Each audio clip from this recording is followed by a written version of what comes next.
എല്ലാവർക്കും എൻ്റെ നമസ്കാരം. ഓം ശ്രീ ഗുരുഭ്യോ നമ, ഓം ശ്രീ ഋഷിഭ്യോ നമ, ഓം ശ്രീ പരമഋഷിഭ്യോ നമ, ഓം ശ്രീ പരാശക്തിയൈ നമ. ഋഗ്വേദം 1-ാം അധ്യായത്തിൽ 128-ാമത്തെ മന്ത്രമാണ് ഇവിടെ പറയാൻ വേണ്ടി പോകുന്നത്. വിശ്രയന്താമൃതാവൃധോ ദ്വാരാദേവീരസശ്ചദ അദ്യാനൂനഞ്ജയഷ്ഠവേ.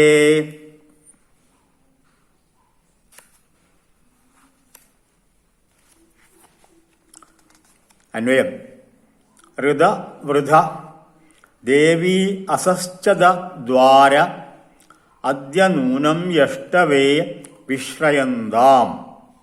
ഋത വൃഥ യജ്ഞകർമ്മങ്ങളെ പോഷിപ്പിക്കുന്നതായിട്ടുള്ള, യജ്ഞകർമ്മങ്ങളെ എപ്പോഴും പോഷിപ്പിച്ചുകൊണ്ട് പ്രോത്സാഹിപ്പിച്ചുകൊണ്ട് വളർത്തുന്നതായിട്ടുള്ള, വ്യാപിപ്പിക്കുന്നതായിട്ടുള്ള എന്നർത്ഥം. ദേവി പ്രകാശപൂർണമായിട്ടുള്ള,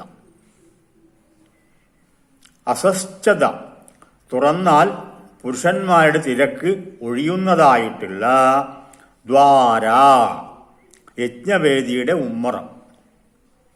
യജ്ഞവേദിയുടെ ഉമ്മറം തുറന്നാൽ അത് പുരുഷന്മാരുടെ തിരക്ക് ഒഴിയുന്നതായിട്ടുള്ള, യജ്ഞവേദിയുടെ വാതിൽ തുറന്നാൽ പുരുഷന്മാരുടെ തിരക്ക് ഒഴിയുന്നു. യഷ്ടവേ യാഗം ചെയ്യാൻ, വിശ്രയന്താം വാതിൽ തുറന്നിരിക്കട്ടെ. യജ്ഞത്തെ പോഷിപ്പിക്കുന്നവയും പ്രകാശപൂർണവും തുറന്നാൽ തിരക്കൊഴിയുന്നതുമായിട്ടുള്ള യജ്ഞവേദിയുടെ ഉമ്മറങ്ങൾ ഇന്ന് യജ്ഞം നടത്താനായിക്കൊണ്ട് നിർബന്ധമായും തുറന്നിരിക്കട്ടെ. യജ്ഞത്തെ പോഷിപ്പിക്കുന്നവയും പ്രകാശപൂർണവും തുറന്നാൽ തിരക്കൊഴിയുന്നതുമായിട്ടുള്ള യജ്ഞവേദിയുടെ ഉമ്മറങ്ങൾ ഇന്ന് യജ്ഞം നടത്താനായിക്കൊണ്ട് നിർബന്ധമായും തുറന്നിരിക്കട്ടെ. ദ്വാരാഭിമാന ദേവതകളായിട്ടുള്ള അഗ്നിയുടെ മൂർത്തിവിശേഷങ്ങൾ ഇവിടെ സൂചിപ്പിക്കുന്നു. അഗ്നിദേവന്റെ വ്യത്യസ്തമായ സ്വരൂപ സാന്നിധ്യം ഉണ്ടാകട്ടെ. ദേവീദ്വാര എന്ന അഗ്നിയുടെ ചൈതന്യത്തെക്കുറിച്ചാണ് ഇവിടെ പറയുന്നത്.